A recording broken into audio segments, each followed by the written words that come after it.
Kindy Rockstars.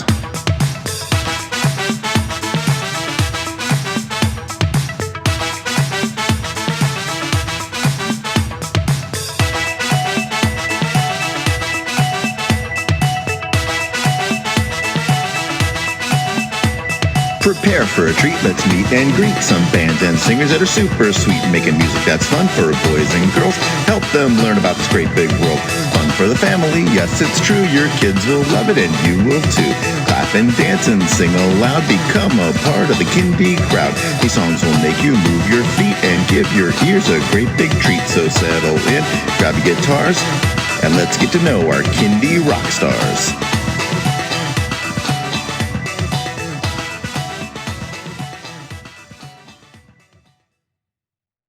Hello everyone, and welcome to Kindy Rockstars. This is the show that gives you the stories behind the songs from some of the best bands and singers that are making fun, informative, educational, catchy, and occasionally silly songs for children and families. I'm your host, Patrick Adams, and each episode of Kindy Rockstars will feature an artist and a featured song. So let's get to this week's show.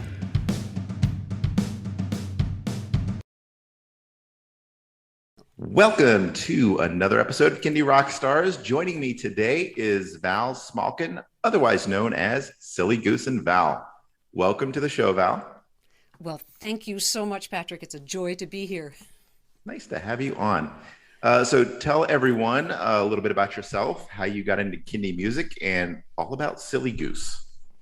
Okay, well, as we've discussed, you and I often in the past, that most people start in Kindy music the same way I did. You have children and you discover children's music. I had been a philosophy major in college. Then I went to Berklee College of Music in 1971. And it didn't take me long to realize that if I stayed in the jazz, rock, pop music genre, I was going to be dead in about 2 years. It was 1971 was a wild time.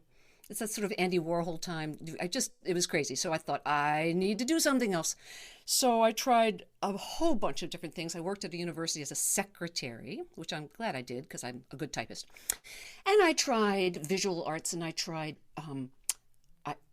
environmental engineering. I was going to do that until I found out that environmental engineering has only to do with moving sewage. It's all about poop. And I thought, no, I was thinking nice lakes and trees. And so then one day my sister said to me, why don't you do environmental law? And I said, okay. I mean, with just that much intensity, I went to law school, okay?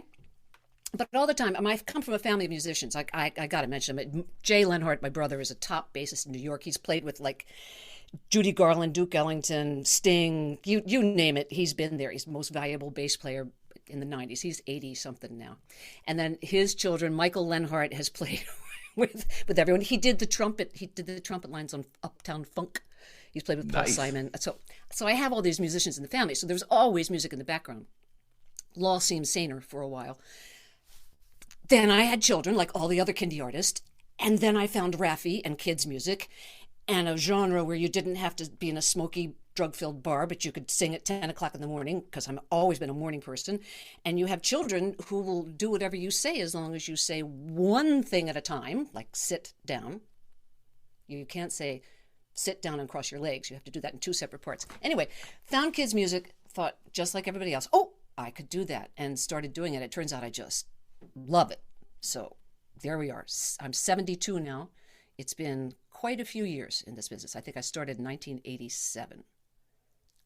Wow, that's fascinating, because what an evolution of just technology and music and social and cultural norms. How have you navigated through those times?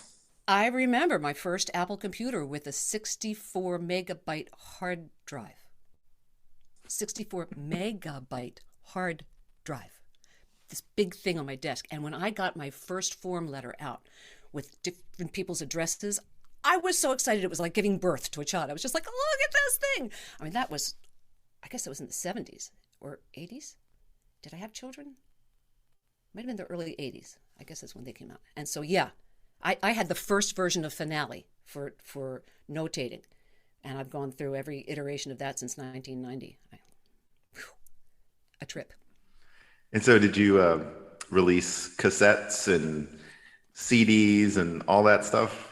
I did, and it just so happens just today I dropped off two of our original cassettes. Chadwick Sings A Little Bay Music, which went along with Chadwick the Crab, a lovely book about a crab who lives in the Chesapeake Bay, and the other one was our first CD cassette, Come Sing With Us. And I dropped them off at an engineer today to have them hopefully transferred to a digital form, and I'm going to re-release them. I think. I don't know how they're going to sound. We'll find out. They can work some magic, I'm sure, in the studio and make it sound wonderful. Hope so. I always think there's little gnomes who live inside the machinery in a studio. They just, what you put in, they make it sound so much better when it comes out the other end. So you were releasing cassettes, then CDs, then I assume streaming came into play. How did you, did you go into all of that willingly, or was there part of you that kind of resisted some of these new advances? I love new equipment. I love the latest thing. So my first recording was a Fostex recorder that had 4 tracks, but you could bounce them down to 1 track, so you could really have 4, 3, whatever. There's a mathematical figure for that. Then I had an ADAT machine until that died. And then, so I guess when the real digital stuff came that you could do on your computer, that's like magic for me. I love it. And then to have a whole orchestra in your computer, that's just crazy stuff. So on the one hand, I sort of feel very guilty about musicians who are put out of business because I don't hire a drummer and a bass player, and I sort of wish I had, but I live in the Podunk Hills of Maryland, and there aren't a lot of musicians around here. Right. So for me, it was life-saving. So I loved it. And the streaming, I haven't made my mind up yet about the 5,000th of a cent that you get, or 500th of a cent you get for each stream. It's like 1,000 streams get you like $10. Yeah. So I got a check for $13. I got a check for $77. That's a lot of streams. Somewhere. Well, you never know when the next Baby Shark is going to hit, and you get your billion streams. So I have a friend. We all keep plugging away at it. So a producer told her, write something like Baby Shark. It was like, that's what my wife told me. Writing, yeah. It's like, but it's not like that until it is. Oh well. Yeah. Just never know what's gonna hit. Right. All right. When did Silly Goose become part of your band? Well. Oh, I could tell you all about it. No, you don't get to tell this story. No, I want to. No, you don't even know it. Oh. Okay, so I was doing a party I used to have a singing partner. Sorry, that reminds me of another very funny story. Val and Pam Kindersingers. Okay, we were, we started, well, that was in 87, right? So we used to just go sing and do songs for children.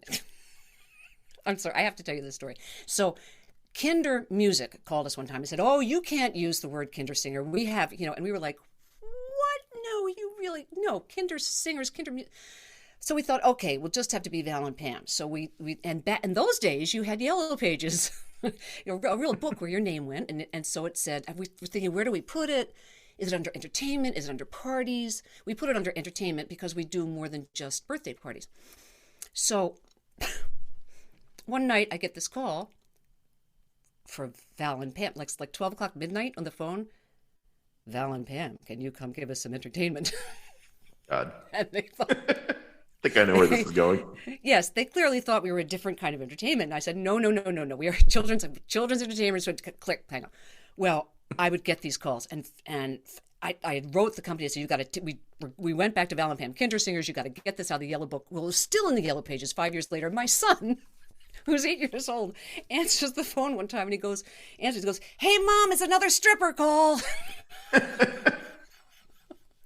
Oh, you have to understand. I am such a little old church lady, just that's what made it funny. Anyway, so that was a complete aside, excuse me.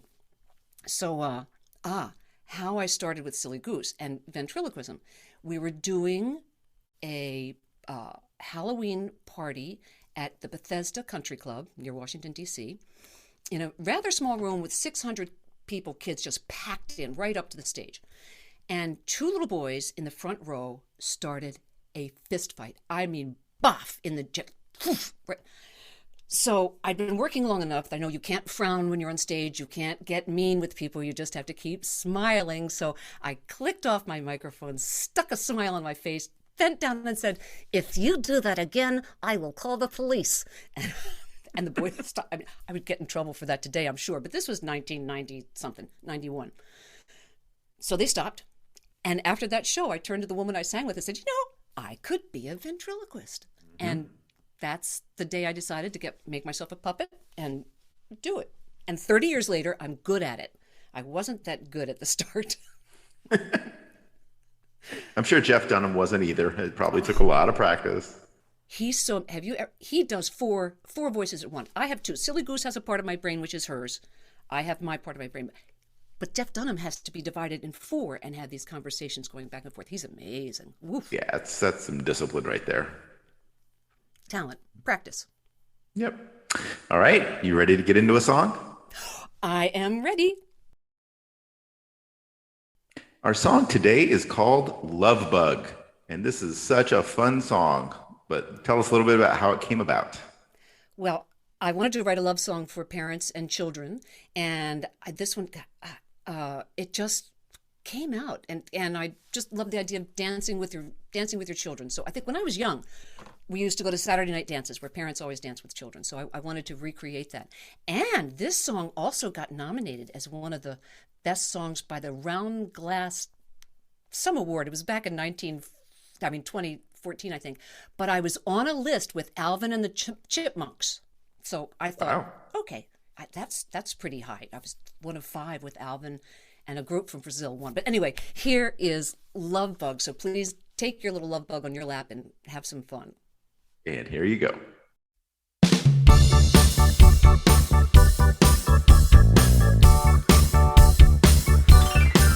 You take your mama's hand and you spin her around. You lift her up if you can, and then you put her back down. You hold her tight with all your might.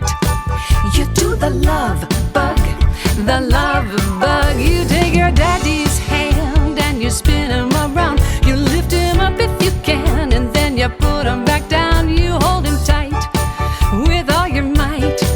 You do the love bug, the love bug.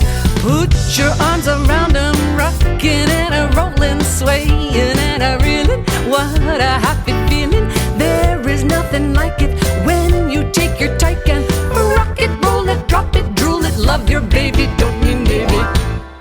You take your mama's hand and you spin her around. You lift her up if you can, and then you put her back down. It's such a treat to stomp your feet and do the love bug, the love bug. You take your daddy's hand and you spin him around. You lift him up if you can, and then you put him back down. It's such a treat to stamp your feet and do the love bug, the love bug. Pick your baby up and any way that you can. Show him that you love him, hugging and a snuggling. Give a little bear hug to your little love bug. Kiss him, hug him, squeeze him, love him, tickle, giggle, laugh and wiggle. You take your baby's hand and you spin him around. You lift him up 'cause you can, and then you put her back down. You hug her tight, with all your might. With all your might. You do the love bug, the love bug.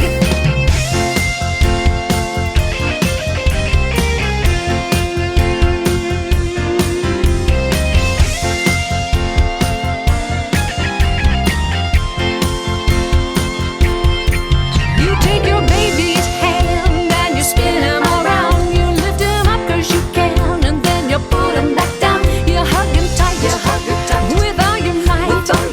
You do the love bug, the love bug. You do the love bug, love bug.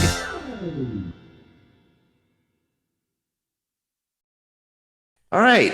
Well, Val of Silly Goose and Val, tell everybody where they can stream and download your music and how they can find and connect with you on social media or your website. Ooh, well, our website is www.sillygoose.and.val. And is spelled out A-N-D because they don't let you use an ampersand. So www.sillygooseandval.com. We are, if you Google Val Smalkin Children's Music, you'll find everything, I do believe. We're on Facebook as Val Smalkin and Silly Goose and Val. We're on streaming everywhere. Again, just look up Val Smalkin and you'll find it. Or if you look up Lovebug Val Smalkin, you'll find it for sure. Let's see. Are there any other places? Remember, I am 72 years old. I'm sort of metamorphosing into grandma's place because I'm looking more like a grandma these days than the sort of clownish person I started off as 40 years ago. So I hope to meet you. Just get in touch on Facebook, get in touch on, there's Instagram accounts, there's other things, LinkedIn, who knows, all sorts of places. Excellent. Well, Val, thank you so much for being on the show. All the best to you and to Silly Goose. Oh, Patrick, thank you. Thank you for what you do for children's music, independent artists. You are really a rock star in this business. Thank you. All right. Talk to you again soon.